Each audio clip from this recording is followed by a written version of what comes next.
Live with CDP Sports Talk, a weekly sports and entertainment podcast sponsored by Barry Cullen Chevrolet. Live on YouTube, Facebook, Twitter, Twitch, and LinkedIn. And on audio via Apple Podcast, Google Podcast, Spotify, Anchor FM, iHeartRadio, Amazon Music, Radio Public, and TuneIn. Now, here's your host, Chris Palme.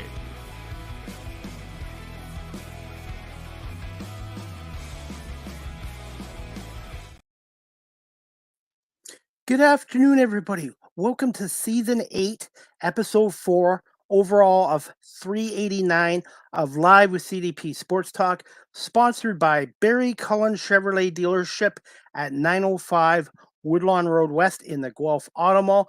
Check out barrycullen.com for the newest selection of new and pre-owned GM vehicles, or give them a call at 519-824-0210, or email them at info@barrycullen.com. Live with CDP Sports Talk is on weeknights from 7:30 to 8:30 p.m. Eastern on radio station CKRT, Border City Radio in Windsor, playing the best soft rock music of the 70s, 80s, and 90s. And I'm also on WQEE 99.1 FM in Noonan, Georgia, the home of Southern Talk and Sports, weeknights from 8 p.m. to 9 p.m. Eastern. I hope everyone's doing well on this Monday, April 15th, 2024. It is Jackie Robinson Day around Major League Baseball, where they honor the number 42 at all the ballparks. And today is also a special day to me as well. It is my late father's 84th birthday today. He was born April 15th, 1940, and he's no longer with us. So I want to wish my late dad a happy birthday as well. I'm looking forward to my guest today. I'm going to bring her on in a second. This is going to be her first appearance on my show. Her name is Lizz Bosse. She is a general manager and a wrestler with BEW, Best Entertainment Wrestling, out of the province of Saskatchewan.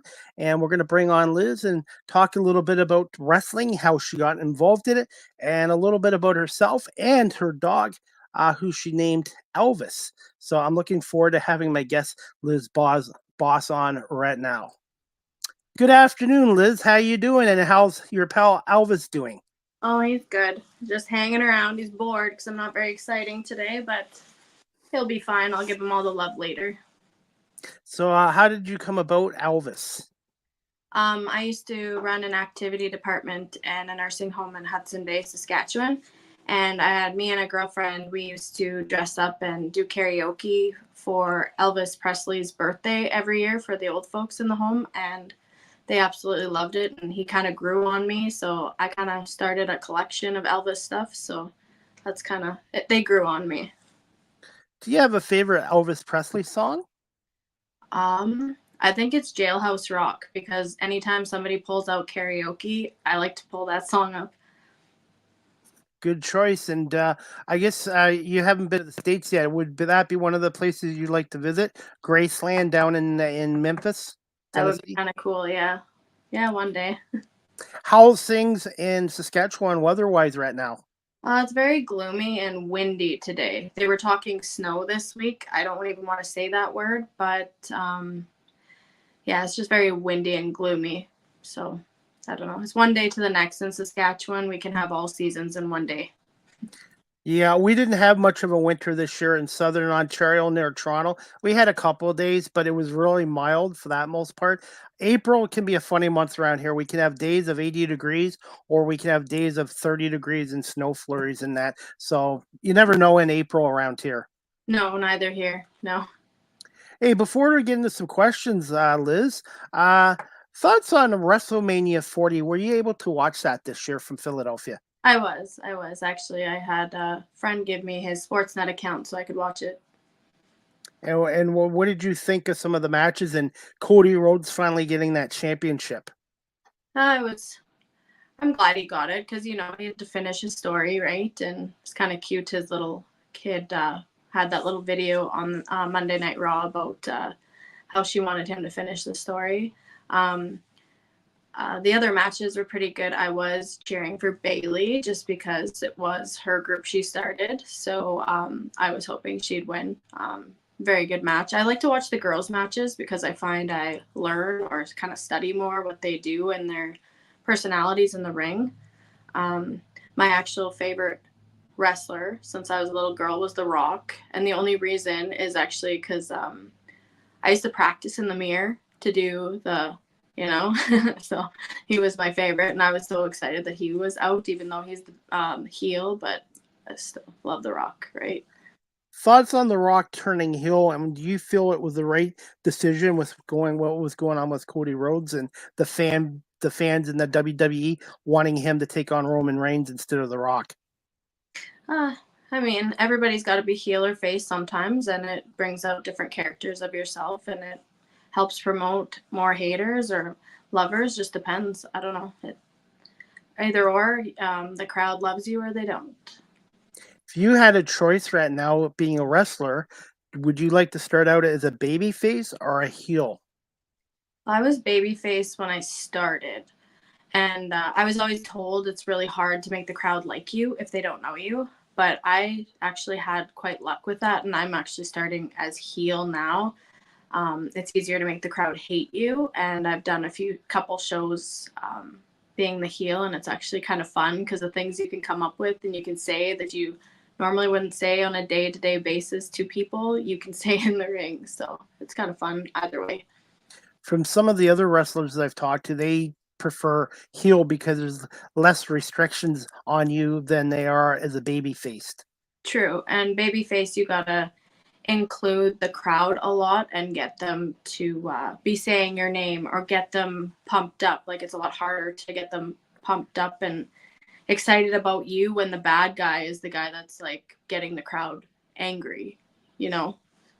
It's actually changed a lot over the years. I know back in the mid '90s, Bret Hart was a baby face in Canada, but he was a heel in the States. And I Yeah. guess really Stone Cold Steve Austin really changed it where people started cheering for the bad guys instead of the baby faces for a Yeah. long time there.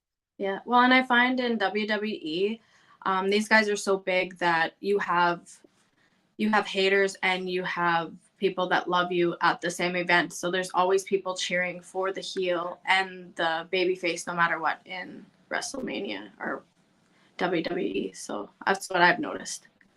Can you tell us about best entertainment wrestling when it comes to heels and baby faces? Who makes the final decision on that? And do the male and female wrestlers get a little bit of input in that as well?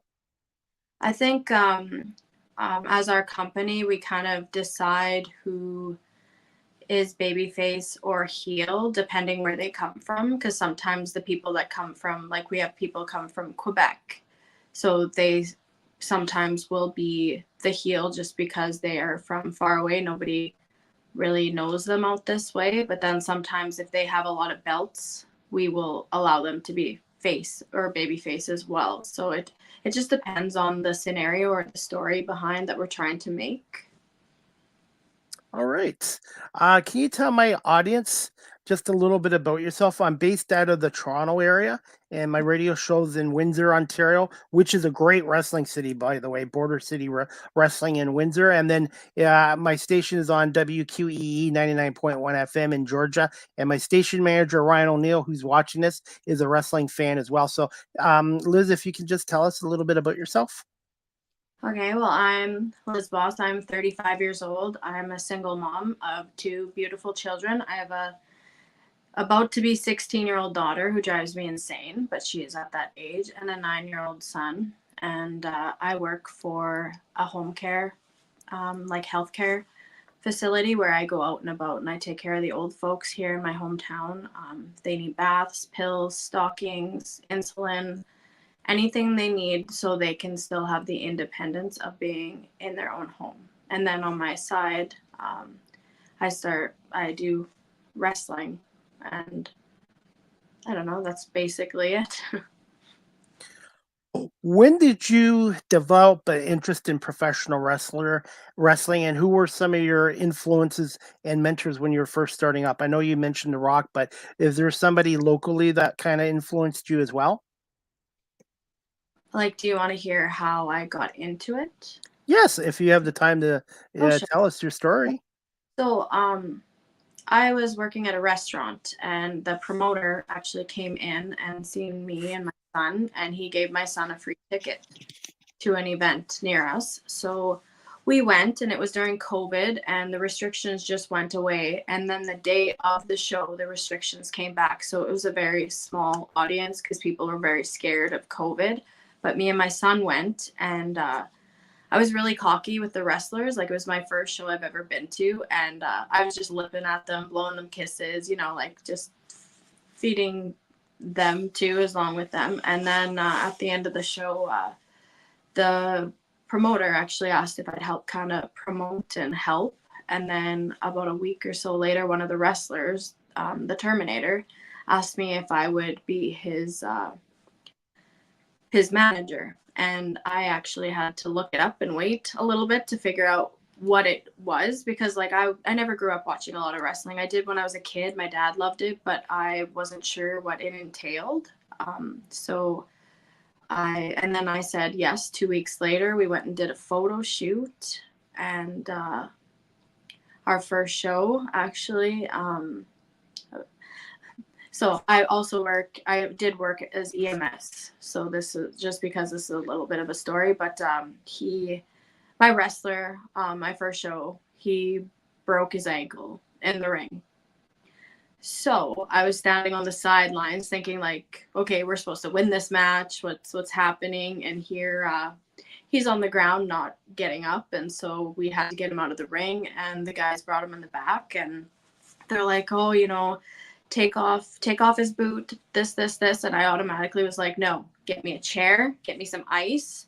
We need to elevate it, and we need to call someone to take care of him, right? So that was my first match experience, which was crazy, because you're standing and you're like being a manager for the first time, and all of a sudden your wrestler is down, and you're like, am I manager right now, or am I a healthcare worker? But either way, that was basically how I started out. And then the next two shows after that, we had the Godfather from WWF with us, actually. Wow, the Godfather! Wow. Yeah, so he was pretty awesome. I got to pick him up from the airport and bring him. So the next two shows so the main promoter, he couldn't run the shows. He had to go for emergency surgery, and he phones me. He's like, Liz, you have to run the next two shows. So I kind of winged it, or wung it, I guess. And I had to make sure like the wrestlers were okay, the TV crew, it was TV recorded here in Melfort, and to make sure the Godfather and everybody was happy. And there was another show in Warman, but I don't know how I did it, but I think running activities and like being with people really helped me be able to run the show. And that's actually how I became the general manager of Best Entertainment Wrestling. Were you a little bit nervous at the beginning? Oh yeah, I didn't know. I was like, okay, I got to make sure the ring's set up, the chairs, all this, that, and the next thing. But the wrestlers we have, people don't realize that you're like one big family. They know more about me than most people in my life, and we're close. And when you're in the ring with them, no matter what, you have their back, and they have yours. No matter if you have any differences, someone gets injured, it happens, but you take care of each other in the ring. It's truly a team effort. Oh, for sure it is. I was going to ask you, sometimes when you're told you're going to be doing something ahead of time, that can get in your head as well. So sometimes it can be good to be thrown in without having time to think about it as well. I actually do better when right before the show, like if I have to do an announcement or something in the ring, I find it's better if I just think it in my head and then go out and do it and kind of just go with it, than when writing down and reading it over and over and over again. I find I mess up with words, and then that stops you, and then you got to start over, and you don't want that in the ring or in front of people. So I find if you just think in your head right before, a little bit during the day, and just kind of put a few things together and just go with the rest, whatever you have to say, it seems to work better for me. Have you done any ring announcing yet? I have, well, our last couple shows in Lloydminster were we were heel, so I had to basically, we attacked a guy because he stopped the Terminator, or he's trying to cancel the Terminator's flight. So we got to get in the ring and attack him. So it was kind of exciting. I got to what is it called? Oh, my brain is foggy right now. But I used to go up behind him and just get him and knock him down to the ground. It was awesome. And you know what? People don't understand this too. With pro wrestling, the men and the women that are in it, they have to be athletic. They also have to be actors and actresses. They're storytellers with their body. It's not always with words, but with their bodies. And there's a lot of risk involved. Like if you make a mistake, you can hurt your opponent or hurt yourself. And it's not an easy profession to get into. No, and like I did do my first match last year, and I actually was injured before my match. Like I trained in the winter. I've only been with wrestling for a couple of years, but that was my first year in, and I didn't know a ton, and I didn't stretch properly, I think, or something along that way. But I took an arm drag in warm up, and I couldn't. It hurt, so I kind of mentioned to the girl, I think I'm hurt. So, or it didn't feel right. So we tried it again. And so, it was the most pain I've ever been in, not gonna lie. And I still, like, everyone's like, oh, like, you shouldn't. And I'm like, no, I am tougher than this. I'm still gonna go out in that ring and I'm gonna pull this off. I don't care if I'm injured. And mind over matter, right? So I still took a throw. I still got to clothesline her, and that was actually the moment I knew that I wanted to pursue it further as an independent wrestler as well, because being in that ring, like as a manager, you're on the sidelines, you get in the ring, you get to speak, but you're speaking for someone else. When you are your own person, to have people screaming your name and excited that you're in the ring, it's an amazing feeling. And it's just like, oh, I want to do this, like I want to pursue it farther or further. So that was kind of a story of an injury that, like, I found out that night I went to the hospital. I had a torn ligaments and muscles in my rotator cuff. So I was like, I couldn't even work. I couldn't do anything for about 6 months because it's such a muscle and part of your arm you use for everything, right? Who trained you for your first match? Well, we had a few training. Like I travel all the way to Saskatchewan on the weekends to train, which is like 2 hours from me. And a lot of the guys that I train with are in Saskatchewan already.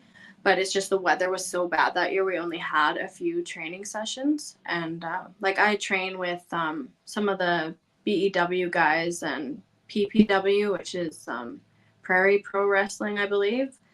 And we're all really good friends, and they teach me things. And I just really, they've been around for like 5 to 7 years, some of them in the ring. So they have the potential to be amazing trainers. And you mentioned the word Saskatchewan. That's where Bret Hart won his first WWF Heavyweight Championship in October of '92 against Ric Flair. Mm-hmm. And when you think of wrestling in Canada, obviously you think of the Hart Foundation and Bret Hart and all that. Have you had any meetings with Bret Hart or anybody from out Western Canada that was in the WWE? I did get to meet, not WWE, but WWF, I believe. I'm not sure if Jacques Rougeau was in both of those or like. Yeah, he was in the WWF. I think, yeah, they didn't change to WWE until 2002. So yeah, WWF. Since we've brought his name up, Liz, thoughts on Jacques Rougeau? I think he's a great guy. He's a hard worker, and he does a lot of shows, and him and his wife are going through some stuff right now. She has cancer, I believe. So I always pray and wish them the best. And what I've known of him and met of him, he's a really nice guy.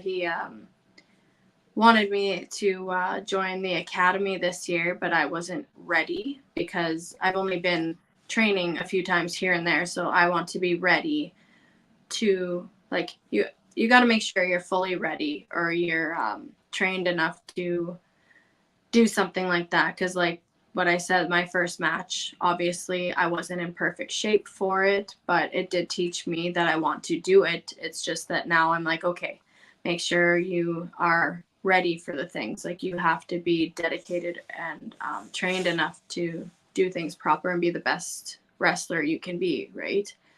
I met him in Quebec because we also do shows in Quebec, which is we have our jackets here, so Quebec and Saskatchewan. So I got to meet Jacques Rougeau for dinner one day. He's a really nice guy. We sat and talked for a bit. I got a picture with him, and I don't know. There's nothing bad I can say about him. Everyone's gonna hate or like somebody. It depends, but you know what? That's what makes the world go around. And I really liked him. Him and Raymond, the fabulous Rougeau brothers Yeah. tag team. They never won the belts in the WWF, which was wrong. They should have. And Oh, then he reinvented himself as the Mountie, and yeah. he only held the IC belt for 2 days before losing it to Roddy Piper. But you know what? Nobody cares about it. He made such an impact with the fan base as the Mountie, and then at the end he finally won the tag team belts with Ouellette, I believe, as the Quebecers 3 times. And to me, Jacques and his brother Raymond, Yeah. Rougeau brothers, should be in the WWE Hall of Fame for their contributions to the sports, both of them. Well, for sure they can. They should. Like, I think anyone that worked hard to become anything in WWF should be in that, because they were people, they had their names known, like they worked hard to get where they were, and it should be respected in that case. Have you seen any of Jacques' matches from the WWE or WWF, I should say? I've watched a couple. Like I said, I haven't watched a lot of wrestling. I'm actually studying more now than I have before, just because I want to be better. I want to pay attention to how people are in the ring. But like I said, when I was a kid, I watched a little with my dad, but I was a little girl, Yeah. I don't know. Speaking of managers, I grew up in the golden era. I became a wrestling fan because of Hulk Hogan. Because back in Yeah. the 80s, I really wasn't interested in it. And then all of a sudden, Hulkamania was on Saturday Night Live, Sports Illustrated. And I'm like, I got to watch this guy. And then the Andre the Giant match in WrestleMania 3. Yeah. Hulk Hogan helped me become a wrestling fan back in 1986-87. Yeah. Oh, he's hilarious. I love his voice just gets you. That was the golden age of wrestling right there. And by the way, some of the greatest managers, obviously you got Paul Heyman right now, or the advocate, or I can't remember his other term he uses for Roman Reigns. Paul Heyman, obviously in the WWE Hall of Fame, but the late great Bobby Heenan to me is the greatest manager of all time.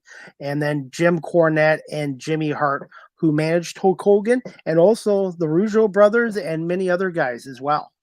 I actually my biggest icon of managing or valets was Miss Elizabeth, just because she was the first lady of wrestling that was a manager.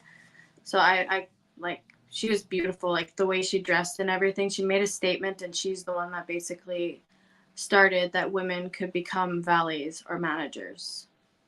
She passed away much too young, unfortunately. I totally agree with you there. And I also had another valet that was on my show a couple years ago, Missy Hyatt, who was in the WCW. Oh, okay. So she was in wrestling the same time as Miss Elizabeth, who was in the WWE. And speaking of, when you associate Miss Elizabeth, you have to associate her with her former husband, the late great Randy Macho Man Savage, as well. Yeah, exactly. Oh, he's awesome. He was a great baseball player too. Okay, I don't think I knew that, but I just loved his that, like, he was still the Macho Man in real life, and Yes. in the ring, like, he never changed. He was, and it's just awesome. You don't see that in well, not really anyone, I don't think, at this point. Yeah, I've heard that as well. He always stayed in character, but it's just back then that was the golden era of wrestling with all these guys. They had personality, character, and the biggest thing too. I'm gonna ask you about this too, Liz. Is cutting promos.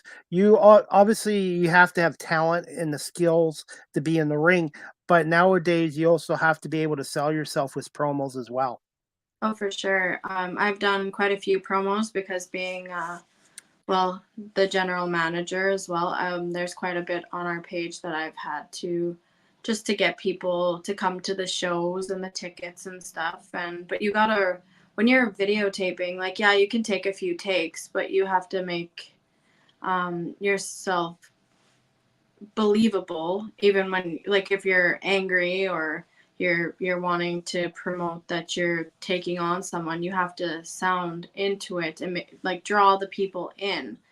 And I've actually noticed like my promos, like I'm just new to this, but I've noticed my promos, like I always follow how many views there are. I don't really pay attention on likes and all that much on Facebook for anything else, but I find for promos, I always try to see how many people watch mine.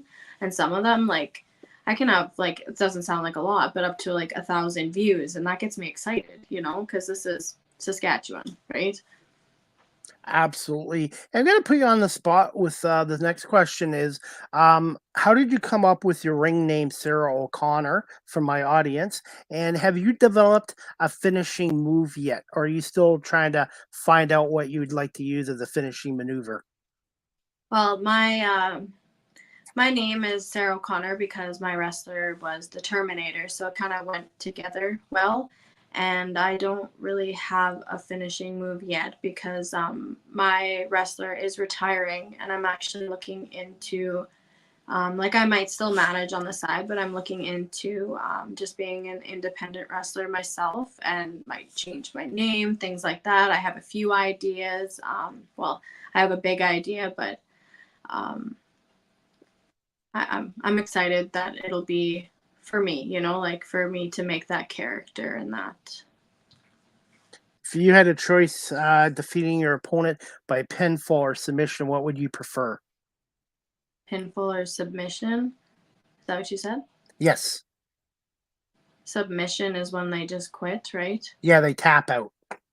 Oh, I don't know. I like the idea of tap out because it looks like they're not tough enough to take me on anymore, right? Okay, that answers that. And right now, I guess you were answered this other question I was going to ask you. Would you feel somebody that's starting out new in wrestling should go in a tag team, or do you think for their development, being solo at the beginning would be more helpful than being in a tag team situation?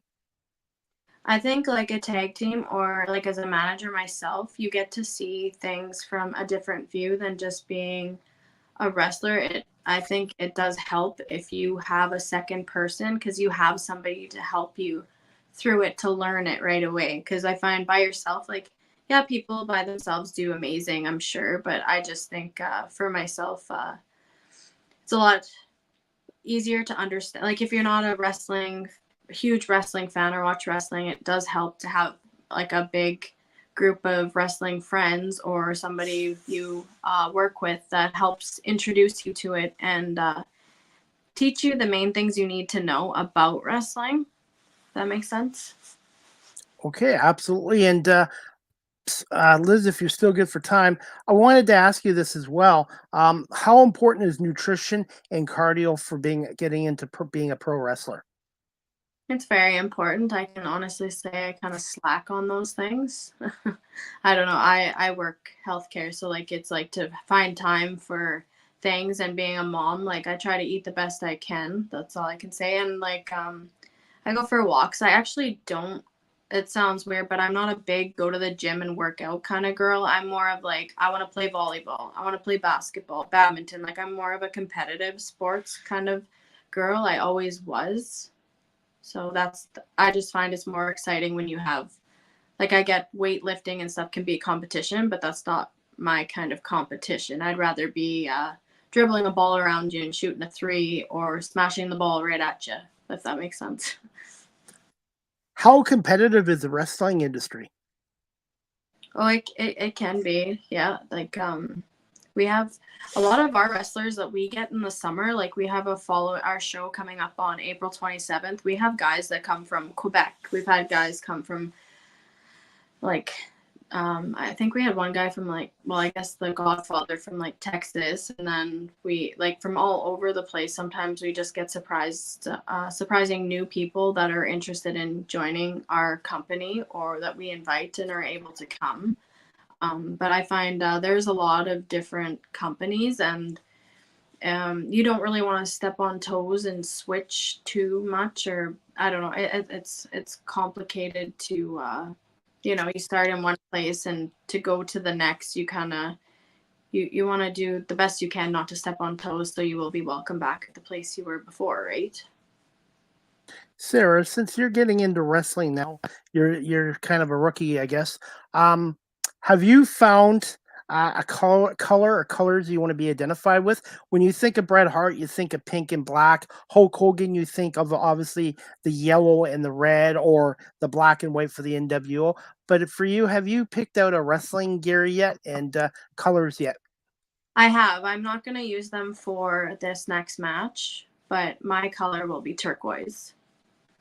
Turquoise. Yeah, Wow. I'm a big fan of the ocean, which is actually a part of what I want to do as my by myself for my idea of the next step after my wrestler does retire. How important is footwear for a wrestler as well? It's very important. You got to make sure you're comfortable. I don't have amazing feet. Like, I don't think anybody's feet are pretty, but I mean, there are people out there that like feet. But I actually, I'm sure you know what bunions are. Yeah. Okay, well, I've had them since I was like a teenager. So I have to make sure my shoes are big enough. I need to make sure like I have a good sock in there, or like even during wrestling, like some those little things you stick on the side of them to make sure there's no pressure, because I actually went to jump on the ropes one day and I drug it across the ropes, and I just about keeled over, I tell you. Especially you want to have good ankle support as well. Oh, for sure you do. Yeah, I actually have turquoise wrestling shoes right now, and we were training one day and I stuck it in the corner in the dark while I went to the bathroom before I left, and I came out and I found out my shoes glow in the dark. I was so excited. And when I was growing up, you had guys that wrestled in their bare feet, like Yeah. Superfly Jimmy Snuka, Haku, King Haku. And then there's a local independent wrestler who you might even know. His name is Mike Speedball Bailey. And he's a terrific wrestler who goes around Canada, and he wrestles in it without wrestling boots on. And I'm like, wow. Well, it's even I actually finished watching the movie The Iron Claw. You ever watch that one? I've heard of it. No, I haven't seen it, but I've heard of it. It's amazing because those boys all wrestled in bare feet, and they were taking after their father. It is a beautiful story. You should watch it when you get time. Absolutely. Do you have a favorite wrestling movie right now besides that one? Or that'd be it? I think that would probably be it, because it had like it's very heartfelt, and it showed how much they wanted it and that their dad like drove them, but it was very sad because of the things that happened along the way for some of them. Like, you'll have to watch it. I don't want to ruin it. So Okay, deal. And I'll let you know how it is. The next question I wanted to ask you this, Liz. How did Best Entertainment Wrestling help you getting through a separation? Well, I was married for like 9 years, together for 12, but so I'll just kind of, it's probably a long kind of story, but I'll try to make it short. But as a young girl and teenager, I was sexually abused most of my life from men that came into our home. So when I got married, or when I was with boyfriends, I was still suffering with that on the inside of not getting over that or healing from it. So my marriage struggled a lot from that, because it sounds awful, but I was very sexist because of the things that happened to me when I was younger.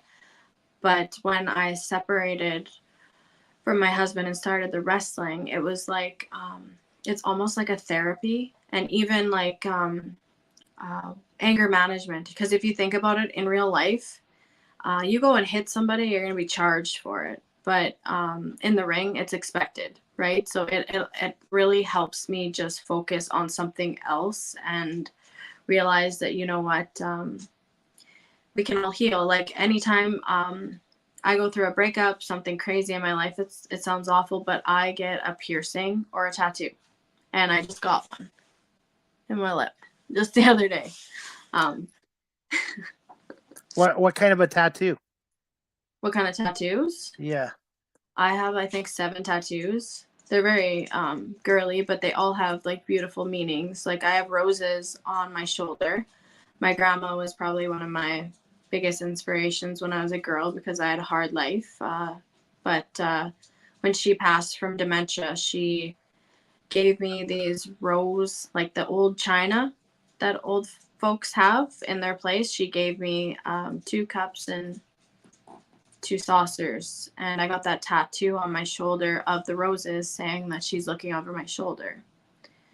And then I have one, I can show this one, but it's like buttercup from, Okay. so in high school I had problems going to school and stuff, and I kind of got into trouble, I don't know, but either way, I had a teacher that was amazing.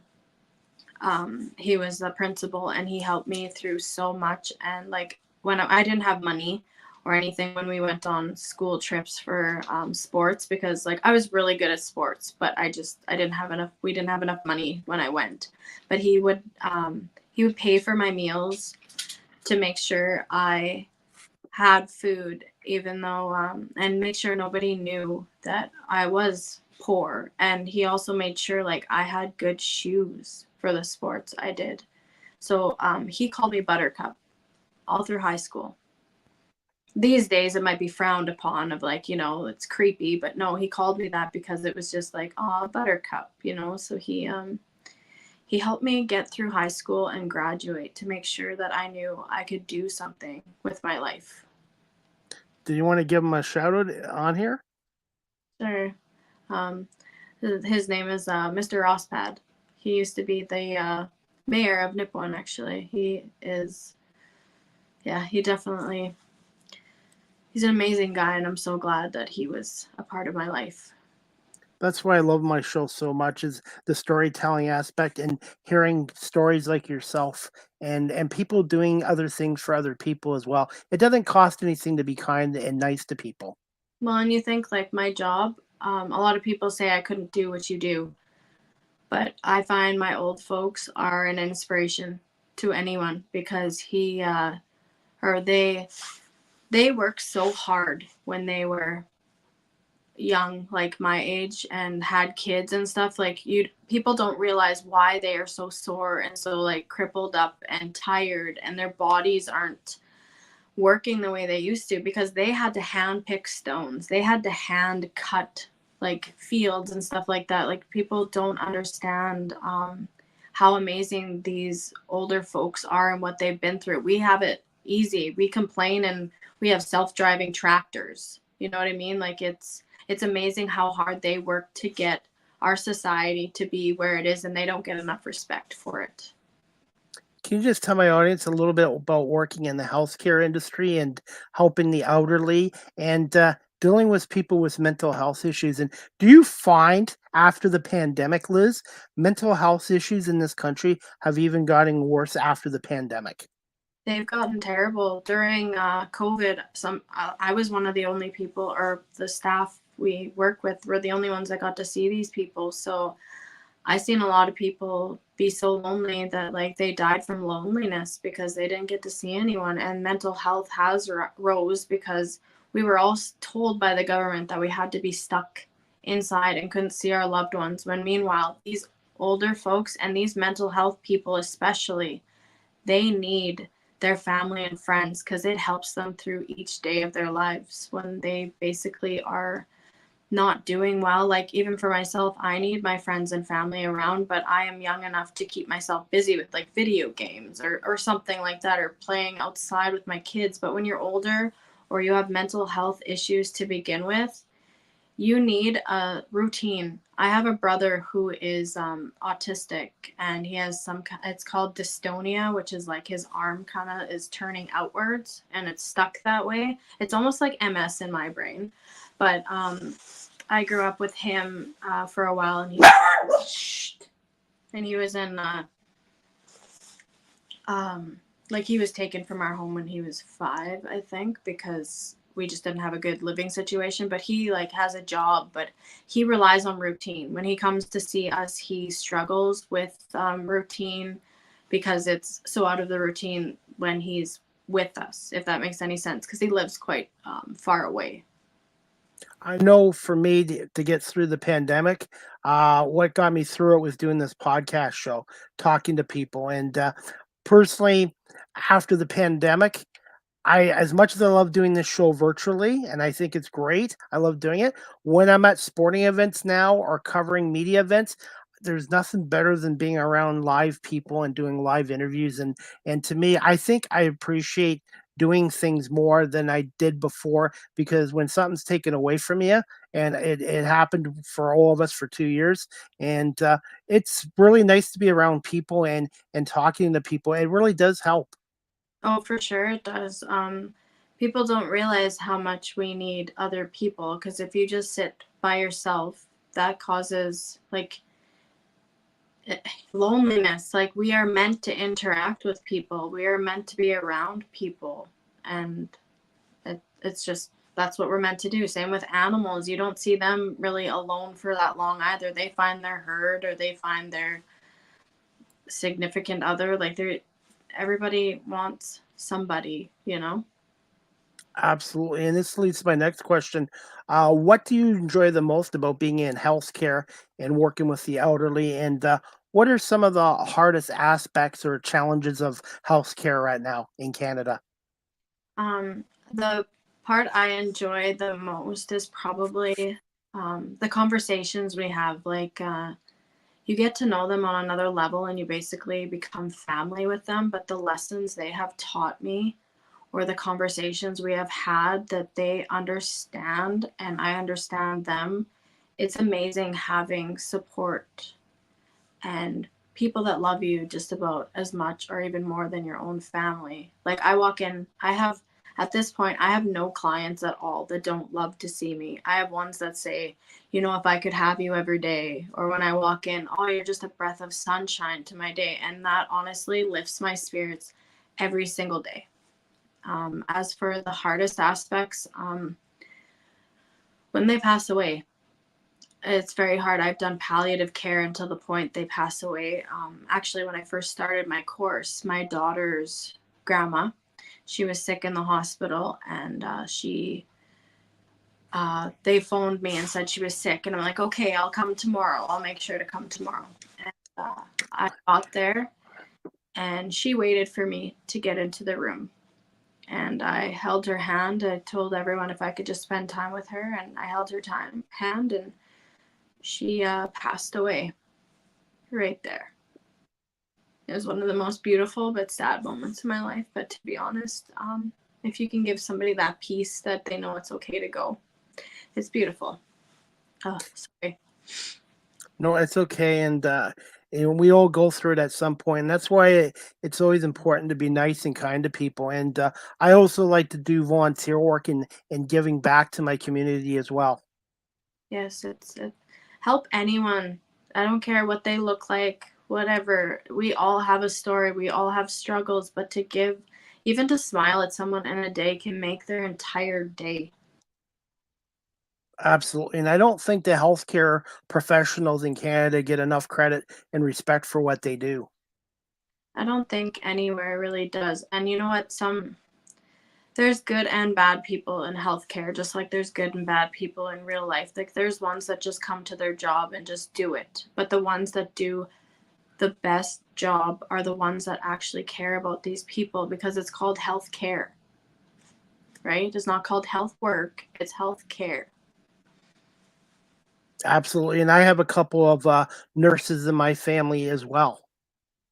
Yeah, no, it takes special people to work it, but it takes special people to even more special people to get close to them and actually understand how their different moods change from day to day. Because if you just go in there and just give them their pills, walk out, you're not going to notice if they're a bit off, or if you don't get to know them, you don't notice their change in mood or how they act, you know what I mean? But I find I pay attention to every single one of them. It's funny. I can bath one person one day, and it's the first time I've done their bath. And actually, a funny story is I had a little old man one time.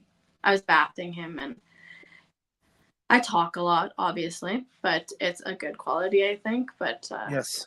he's like, "Boy, you sure talk a lot." I'm like, "Yeah, well, would you rather have me just stand here and stare at you naked or have a conversation?" And we had a good laugh about that. Having a sense of humor helps too. Oh, for sure. Believe me, in healthcare, you have some pretty dark minds. There's you just can't help it. The things you've seen and the things you've done, your mind and the jokes you can make, some people are kind of like, really? Or you can sit and eat a full meal talking about bowel movements, and another person would be like disgusted, right? But it's just, I don't know, just get used to it, and that's just the way we are, I guess. How difficult is it to work 12-hour shifts and shift work in healthcare? I actually only work, I do, right now I do respite shifts, which is a guy I take around town. It sounds really easy, but he has a brain injury, and I take him around town every Tuesday and Thursday, take him shopping, to appointments, anywhere he needs to go to give his wife a break. But on weekends, like I don't work 12 hours because that's mostly in like the The facility. nerds. Okay. Yeah, because I am in the community. I am out, which is why I love this. Like, I did start in a nursing home, but I found the nursing home, everything's a routine. It's so rushed. You have to get this person up. You have to lay them down. You got to feed them. Like, everything is so fast that you don't get that time with those people. And these people need that interaction. So I find when I did home care, it was like they're in their own home. I'm promoting their independence. I'm helping them be able to stay at home. So I love that part of it. Liz, thank you so much for sharing this story with my audience and myself as well. You're welcome. Thank you for having me on here. Do you have time for a few more questions? Couple more minutes? Oh, for sure. My daughter doesn't get home till like 20 after 3, so I'm good. Okay. Can you just tell us about some of the superstars of Best Entertainment Wrestling? Just some male and female currently. Okay, so Riley Rose. She is only 17 years old. This girl is amazing, and she is traveling all over the place and doing shows. And yeah, it's just amazing because she's only 17. Kat Von Hees, she's the heavyweight. Like, she's a really tough lady in the ring, and she's been to a lot of our shows, and she's one of our champions. Bobby Sharp, that's her husband, and they're awesome people, and they're so great to get advice from for in the ring. The matriarch, she's actually the one I'm taking on in April here in Arborfield. She's based out of Edmonton and MPW, and she's I've worked with her a couple times, and she's got good advice, and she a very nice lady. Tony Novak and trying to think, Tyler Adams. They are probably my best friends. It's not gonna lie. In this, but I train with them, so we get to know each other really good. But they have been in this for about 5 or 7 years. One of each, either or one of them. But they're amazing at training and teaching. If you need any advice or anything like that. Massive Damage. He is with MPW normally, but he does come to our shows. But he is a great dude too, and some of the things he does in the ring are just very entertaining. And he's been in wrestling for like 35 years. Same with the Terminator, my wrestler here. he's been in it for like 30 years or so too, and that's why he's kind of like getting to that age where he's ready to retire, because last time he had a match, well, he broke his ankle and needed surgery, so it's kind of hard to come back from that, because when you're older you don't heal as fast, right? And I just think that's it just comes with age, right? Liz, quick thoughts on intergender matches. Are you a proponent of them, or are you kind of a traditionalist? It should be males versus males, and women versus women. I've seen a lot of intergender matches in the area around here in Ontario, and I think they're great. I think they're great too. I don't see why there shouldn't be. There's some smaller men, there's some bigger women. Like I just find no matter who you wrestle, man or woman, you're gonna take what each opponent is good at, and you're gonna try to use that in your match, no matter the size or your gender. I find anyone can work well together if they really want to make the show worthwhile. I just interviewed a wrestler with Crossbody Pro Wrestling here in Cambridge, Ontario. His name is Travis Moore, and I think he's only 25, 26 years old. He's only 5'3", maybe 120 pounds, but Yeah. he's a tremendous wrestler, and it just proves to you sizes and everything in the ring. Well, and actually, one of my best friends in wrestling is, have you heard of the Canadian Badass? That name sounds familiar. Yeah, he's, oh, I don't even know. I think he's like 4 foot something or 5 foot, but he calls me his ride or die. He was just in Saskatchewan not long ago, and I drove to go watch his match. But I used to drive him to our shows. We used to hang out most of the time, so we got really close as friends. And he actually joined the Midget Warriors, and he's in Florida, Arizona. He's all over the place right now, and I'm so proud of him. And it's exciting watching everyone get better and go places, and see their names seen more around the world. Absolutely. And this leads to my next question. But before we wrap it up, Liz, what are some of your upcoming events for Best Entertainment Wrestling for our audience? So this Friday we are in Lloydminster, Alberta. We are with them every single month for most of the summer, because I think they have some kind of contract with us, but it's actually in a bar. The dance floor is the ring, and it is like the coolest venue I have ever seen. But that is on Friday, April 19th at 7. And then April 27th is in Arborfield, Saskatchewan, and that is actually where I am taking on the matriarch. My first match back in the ring since my injury, which I'm actually really excited for. It's a big event. It will be televised by Bamboo Shoots and played on Max TV Stream a week or two following. And then we have like June. And then May we have 24th somewhere outside of Edmonton. I'm not sure the name of it. And then the next day there's Lloyd on the 25th. And then June 22nd, I think, is Lloyd again. Every month we have a show in Lloyd, just because I think there's some kind of like they made an agreement, and it's nice because the bar actually they got, and with us we made it so kids can come to this event as well. There is like a bar but there's food and everything, so the venue is like it's awesome. Any of your shows live streamed or on YouTube for people that are watching this today that can follow Best Entertainment Wrestling even on YouTube? I'm not sure. You would have to look up the match names, because I know a lot of the guys get one of their friends or another wrestler to videotape them and put them on YouTube. So you would have to YouTube their name to find them, I'm sure. But like this, the next one will be like Max TV Stream, which is like a stream, but I'm not sure. Like you have to have Max TV, I guess, for it. But I'm sure there's like they always have somebody recording no matter what, because you got to have it seen by everybody else who wasn't able to make it. And Absolutely. the show in Arborfield is actually one of our biggest shows. Like last year, we had 350 people packed in this hall in Arborfield, Saskatchewan, which is actually a really small town. So they're actually saying that tickets are selling really fast right now. And at this rate, they're going to have to turn people at the door. So I just keep telling people, get them sooner than later, right? By the way, one of your new Saskatchewan Rough Riders, the CFL, I'm not sure if you're a CFL Rough Rider fan or not. His name is AJ Ouellette. He played for the Toronto Argonauts, and he would wrestle part-time with Great Town Wrestling in Toronto. So if you're out in Regina for a Rough Riders game or whatever, maybe you guys can bring AJ Ouellette to Best Entertainment Wrestling. Yeah, that would be awesome.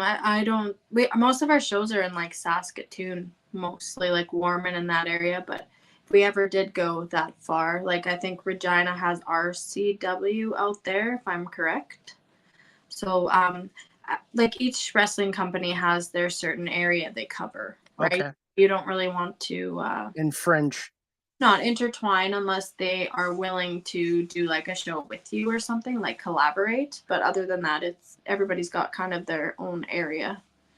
Did you know this, that The Rock played for the Calgary Stampeders in 1995, Dwayne Johnson as The Rock, and Roman Reigns was with the Edmonton Eskimos or the Elks in 1999 as well. I did not know that. I don't do a lot of studying into the past. I don't know. I was terrible at history. So I basically like I'm one that's like, okay, that's a little bit of their past. Now let's see who they are now, if that makes any sense. That's okay too. And we're going to wrap this up. I do this with all my guests. What's one fact about yourself, Liz? And a fun fact about Best Entertainment Wrestling? So a fun fact about Best Entertainment Wrestling. Yes. And one fun fact about yourself.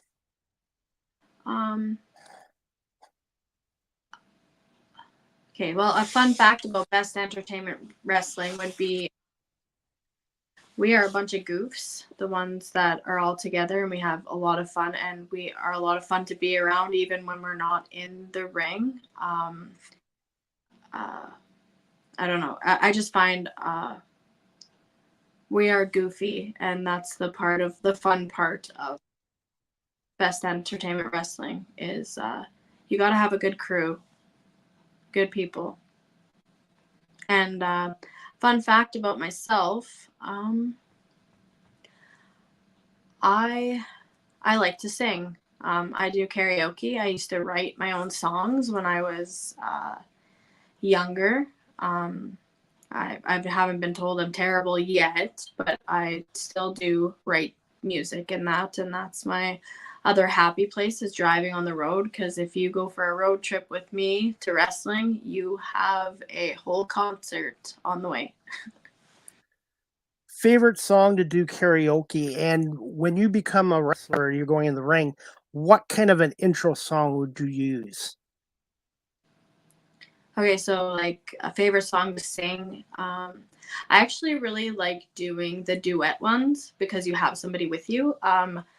Just recently, me and the sound guy, his name is Robert, we went in after a show in Lloyd, we went and we sang Picture at the it's called the Sticks. It was like a bar there, and we went and we were just going for food and a drink, and here sure enough there's karaoke next door, but me and him went and grabbed the mic and we sang that song. But it is one of the biggest songs that is sang in karaoke that you can get everybody to sing to, because it's a beautiful song. And as for an intro song, what would you use? For like myself, for wrestling? For your character, yeah.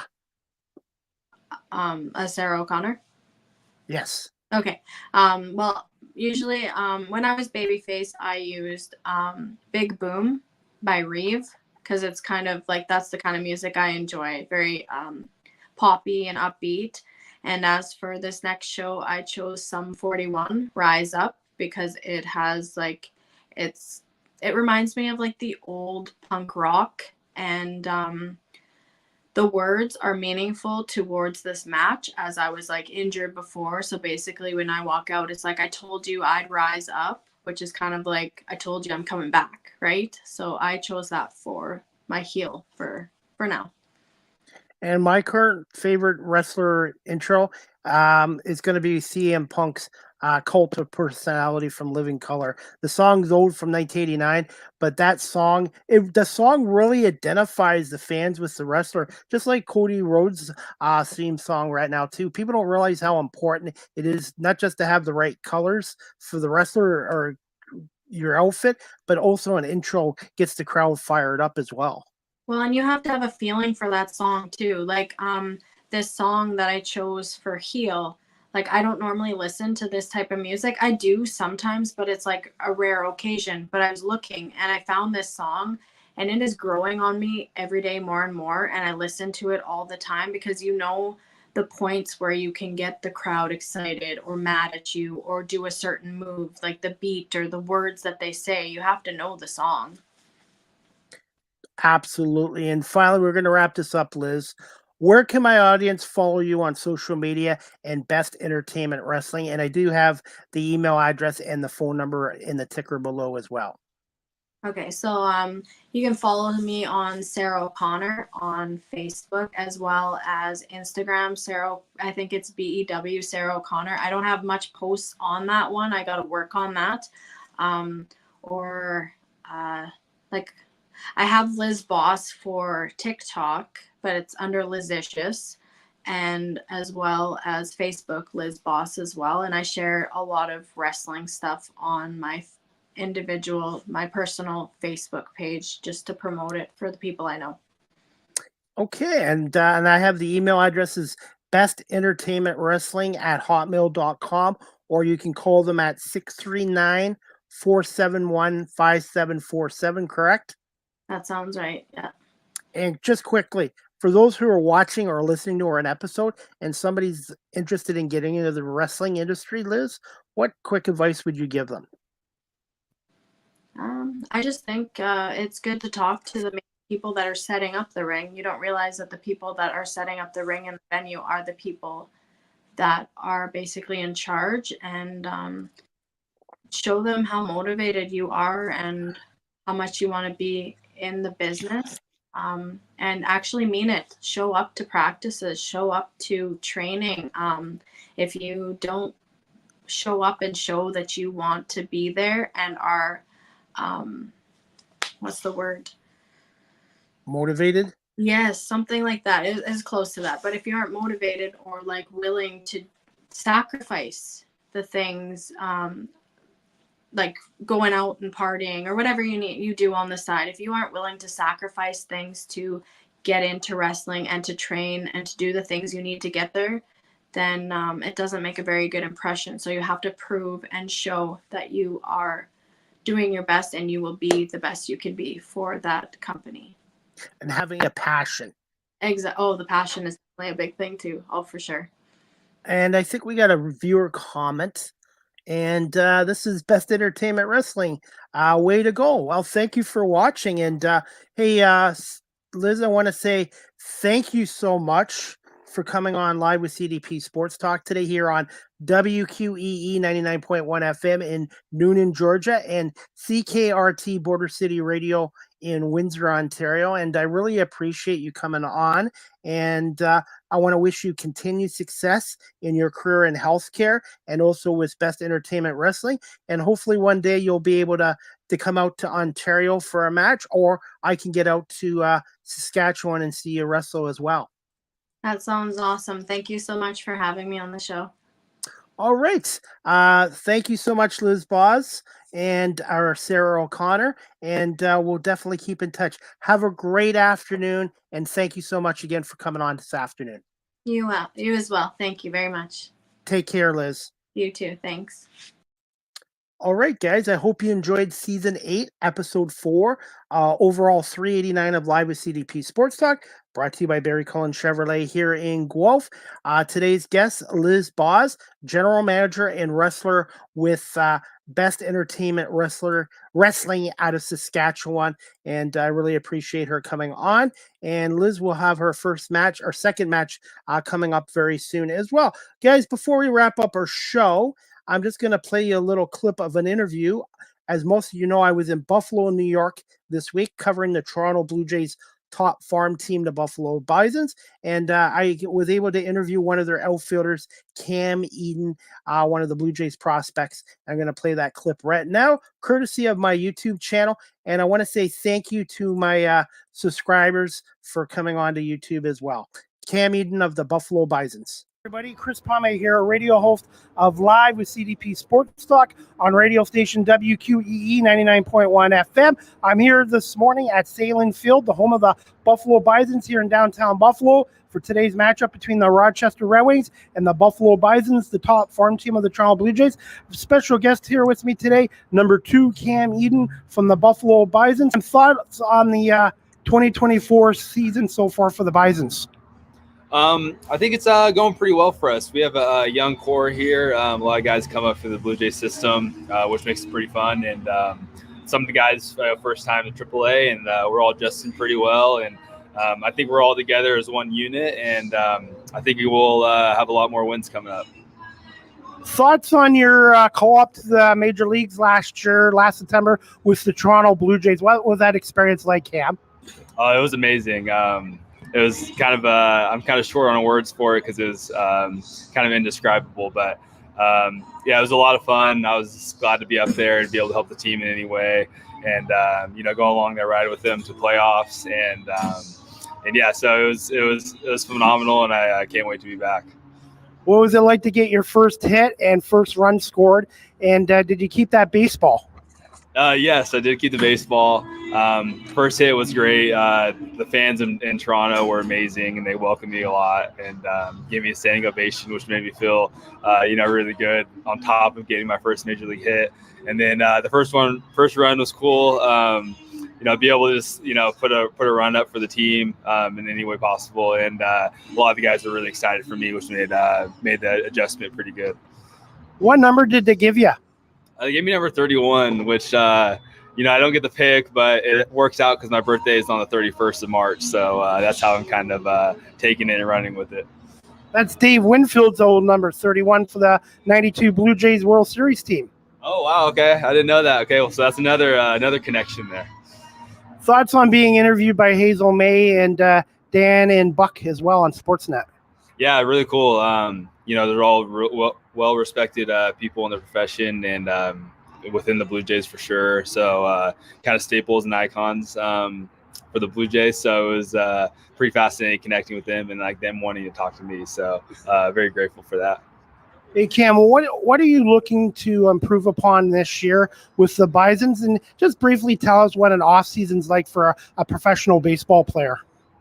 So an off-season usually goes you usually have about 3 to 4 months of complete off-season. So for me, at least, I'd take at least a couple weeks off after the season. And then typically you're pretty much training for quite a bit of the day. You work out each day, and then you do your throwing, and then you do your hitting. So it takes up a lot of the day, just as in season does as well. But and then what was the other thing? Sorry about that. No, it's okay. It's just what an off season's like for a baseball player. What are you looking to improve upon for the 2024 season? So this year I'm definitely looking to improve on my hitting and improving kind of hitting the ball harder, more consistently. So kind of the damage piece along with reducing my strikeouts, so higher contact as well. So kind of all around, but especially want to be able to drive some runs in, drive the ball a little bit further into the gaps. So that's kind of the main things I've been looking for. And finally, just quick thoughts on today's opponent, the Rochester Red Wings, and where can my audience follow you on social media?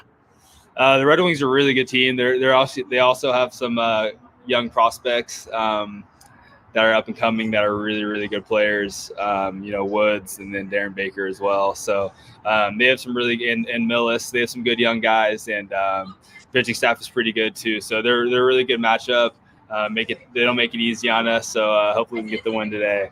And you guys can follow me on Instagram at Cameron_Eden, and that's pretty much the only social media I use. So All right. Well, thank you so much, Cam, for doing this. This is Cam Eden from the Buffalo Bisons. Continued success today and this season, and thank you for doing this with me. Of course. Thank you, Chris, for having me. Good morning. All right, guys, that was Cammy Eden, number 2, an outfitter with the Buffalo Bisons and a Toronto Blue Jays draft pick in 2019. I was down in Buffalo this weekend for 3 Bisons games and 1 Buffalo Bandits lacrosse game, and the Buffalo Bandits won 14-7 over Calgary on Saturday night at the KeyBank Center before a sellout crowd of 19,070. The Bandits had clinched a playoff spot. As for the Bisons, they were rained out Friday, but they had a doubleheader on Saturday afternoon that I covered between the Rochester Red Wings, the Washington Nationals farm team, and the Buffalo Bisons, the Toronto Blue Jays farm team. I got to see Alex Manoah pitch, Danny Jansen behind the plate. Jordan Romero got some action in, and also Eric Swanson did some rehab pitching for the Bisons this week as well. Rochester won both games in the doubleheader, 7-2 in game 1, 6-5 in extra innings in game 2, and then game 3, the Buffalo Bisons had their biggest win in their modern day history, a 17-0 shutout over Rochester, a 1-hit shutout, and it was terrific. And I want to say thank you to Pat Malacaro, Duke McGuire, Brad Bisbee, and the entire Buffalo Bisons organization for giving me a media pass for the entire year and for treating me like a part of their team. And if you've never been to a Bisons game, check out the website, MLB.com/Buffalo or Bisons.com. And Saline Field is right off the 190 off of exit 6. And you can get tickets for $21 for the green seats and the upper seats for $18. It's AAA baseball is a major farm league for the Major League Baseball, and it's absolutely great. And as for the Buffalo Bandits, I want to say thank you to Ryan Slobowski and the Buffalo Bandits organization for giving me media opportunities this year. And hopefully the Bandits will have at least one more home playoff game at the KeyBank Center this year as well. Before we wrap this up, guys, again, my guest, Lizz Bosse from Best Entertainment Wrestling. It is out of Regina, Saskatchewan. So check out Best Entertainment Wrestling out of Regina, Saskatchewan. They do have a Facebook page there as well. So I just wanted to let you all know that group, the wrestling company, is out of Regina, Saskatchewan. And also, again, you can contact their email is bestentertainmentwrestling@hotmail.com or call 639, area code 639-471-7547. Before we wrap this show up, guys, I wanted to give a shout out to my friend Sam. If you're in the Niagara Falls, New York area, Buffalo, New York area, and you're looking for great customer service and to fill up your car with good quality gas, check out Marathon Gas Station at 8628 US 62 in Niagara Falls, New York, and go see Sam. He does a great job with customer service, and I always put in Marathon before I go anywhere in the Niagara Falls, Buffalo, New York area as well. So shout out to my friend Sam, and check out his gas station Marathon, again on Route 62 US or 8628 Niagara Falls Boulevard in Niagara Falls, New York. And I believe gas there right now, the regular gas is around $3.31 a gallon as well. And I want to say thank you to Sam for watching Live with CDP Sports Talk today as well. And also, guys, check out all my social media pages for pictures, videos, and interviews I did this weekend with the Buffalo Bisons and the Buffalo Bandits. And I still have 4 game night stories to write, 3 for the Bisons, 1 for the Bandits, that I will be publishing hopefully by tomorrow night as well. I'm also really looking forward to my next show. The next Live with CDP Sports Talk, again, brought to you by barrycullen.com. It's going to be tomorrow, Tuesday, April 16th at 11 a.m. Eastern, 8 a.m. on the West Coast. My guest is going to be Mia St. John, a 5-time women's world champion of boxing, a mental health advocate, and the author of her own book, Fighting for My Life, a memoir about a mother's loss and grief, is now out. So we're going to talk to Mia about her. She got into boxing through Taekwondo, and she had quite the career as a female boxer. And I'm looking forward to hearing about her being a mental health advocate and her latest book as well. So tune in to Live with CDP Sports Talk, again, sponsored by barrycullen.com. Tuesday, April 16th at a special time of 11 a.m. Eastern, 8 a.m. on the West Coast as well. Live with CDP Sports Talk is available now on radio station CKRT, Border City Radio in Windsor, weeknight from 7:30 p.m. to 8:30 p.m. Eastern. Check out their website at ckrtbordercityradio.com. Also, you can check out Live with CDP Sports Talk, hosted by yours truly, Chris Pame, on weeknights at 8 p.m. Eastern to 9 p.m. Eastern on radio station WQEE 99.1 FM, The Key, the home of Southern talk and sports, the heartbeat of Atlanta. Our radio station's website is wqeefm.radio12345.com. Live with CDP Sports Talk is also live streamed on these platforms: YouTube, Facebook, Twitter /X, Twitch, LinkedIn, and available now on Instagram. Just follow me there under Chris Pame. And I want to say thank you to my 304 subscribers on YouTube. And if you haven't subscribed to my YouTube channel yet, type in Chris Pame or Live with CDP Sports Talk and hit the subscribe and like notification. And all my recent interviews I did this weekend in Buffalo are on my YouTube channel as well. And I'm also on Cameo. If you'd like a personalized video message for me, check me out on cameo.com. Type in Chris Pame, and the proceeds from the cameos will go to my radio and media show as well. Also, I have my own website. You can check it out at beacons.ai/Chris D. Pame. All my digital content is there, social media sites, and previous radio shows, again, on beacons.ai/Chris D. Pame. Live with CDP Sports Talk, again, is brought to you by Barry Cullen Chevrolet dealership at 905 Woodlawn Road West in the Guelph Auto Mall. Check out barrycullen.com for the newest selection of new and pre-owned vehicles, or give them a call at 519-824-0210. Tell them Chris Pame sent you, or you can email the dealership at info@barrycullen.com. Speaking of Barry Cullen Chevrolet, did you know Barry Cullen Chevrolet is the #1 electric car dealer in the province of Ontario? And again, you can check them out at barrycullen.com.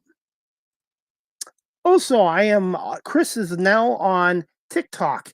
You can follow me there at Live with CDP. Again, all my media work is on my TikTok page. And I want to say thank you to my 2,000 plus followers on TikTok. And if you haven't followed me, make sure you hit the follow notification at Live with CDP. StreamYard is the official live stream provider of Live with CDP Sports Talk. If you're into webinars or podcasting, such as yours truly, check out StreamYard.com. Finally, Live with CDP Sports Talk, the audio version is available on these platforms: iHeartRadio, Amazon Music, Google Podcasts, Spotify for podcasters, Apple Podcasts, Breaker, Pocket Casts, Radio Public, Spotify, Castbox, LinkedIn, Pandora, and Tuned In. I want to say thank you to everybody watching this live stream today on my platforms, and also thank you to everyone listening to this episode on my audio platforms as well. Finally, you can email or text Live with CDP Sports Talk at cpame19@gmail.com, or text the show at 519-820-7188. If you have any comments, questions, suggestions, feedback, I would greatly appreciate it as well. And before we wrap up our show tonight, guys, the Detroit Red Wings tonight have 2 games left. If the Detroit Red Wings can beat Montreal tonight at Little Caesars Arena and then beat them on the road in Montreal, the Red Wings will make the playoffs for the first time in 8 years. The Wings are coming off an exciting 5-4 overtime win over the Toronto Maple Leafs and a must-win on Dylan Larkin's overtime game-winning goal. And hopefully the Wings can get a W and 2 points tonight as well. And mercifully, the Detroit Pistons season's over, the worst season in their 65-year plus history in the Motor City, winning only 15 games this year. And I'm hoping there's going to be some major changes with the Pistons ownership and management group next year. But just a awful season for the Detroit Pistons and their fan base. And thankfully that season's over. And the Detroit Tigers, they won yesterday. So hopefully they can start going on a winning streak. I believe the Tigers are now 9-6 or 8-7, but they beat the Twins yesterday. And the Buffalo Bisons are off today, but they're on a 6-game road trip at Columbus starting on Tuesday night as well. And again, I want to say thank you to my guest today, Lizz Bosse, general manager and wrestler with Best Entertainment Wrestling Group out of Regina, Saskatchewan, for coming on. So please check them out. Best Entertainment Wrestling at hotmail.com. Again, call them at 639-471-7547 as well. I hope everybody has a great Monday afternoon, and everybody can tune in to Season 8, Episode 5 tomorrow morning at 11 a.m. with my special guest, Mia St. John's, a 5-time Women's World Boxing Champion. Have a great afternoon, everybody, and we'll see you here tomorrow morning at 11 a.m. with Mia St. John, brought to you by Barry Cullen Chevrolet, and also on radio station WQEE 99.1 FM and CKRT Border City Radio in Windsor.